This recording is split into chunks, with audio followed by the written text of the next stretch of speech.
Hare Krishna. We learn not just by exploring but also by adapting.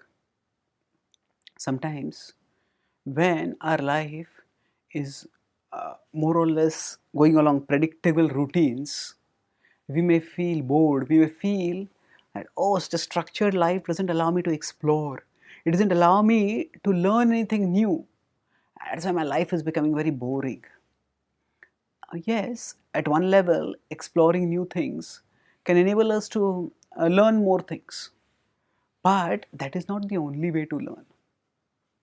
We can also learn not just by exploring the new, but also by adapting in new ways to the old. That means, broadly in our life, we could say our life's actions can be divided into two things, where we change the external and we get the external to become more desirable. That includes exploring new things in order to learn some things new. But there are situations which we will face in our life when we will not be able to change the externals. At that time, we need to change the internals. We need to adapt ourselves to the situation. That means if we are doing the same thing again and again, and that's how our life is structured, some things are unchangeable.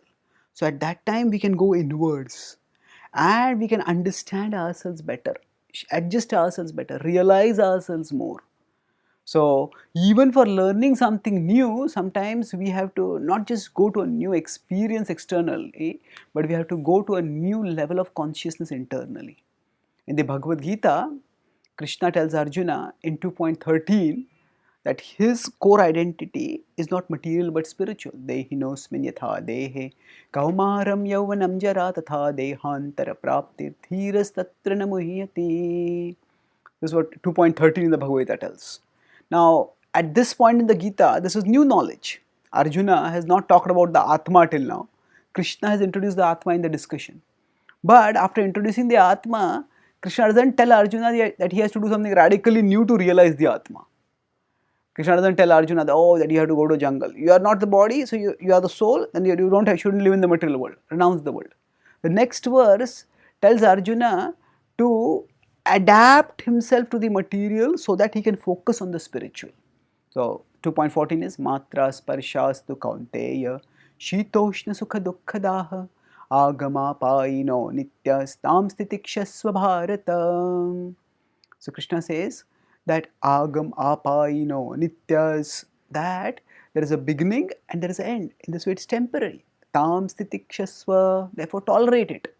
And he gives examples. There are very external things like heat or cold, which we just understand they are not changeable and therefore we tolerate them. Similarly, pleasure and pain which we may get. Sometimes we have to do pleasant, sometimes we can do pleasant things, sometimes we may have to do unpleasant things.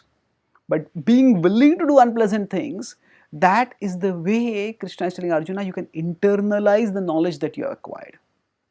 And the result of such internalization is described in 2.15. There he states, Yam hi na vyathayante te purusham purusharshabha samadukha sukham dhiram somrutatvaya kalpate. So, Amrita is immortality, nectar, the nectar of immortality. Essentially, it means attaining immortal existence, attaining liberation. And Krishna says, if one can stay equipoised amidst happiness and distress, then one can attain liberation. So, here, not only Krishna is saying that Arjuna can apply the knowledge that you are the soul by adapting himself, but by such adaptation, he will progress towards liberation. So, often when we have to adapt, we have to go inwards.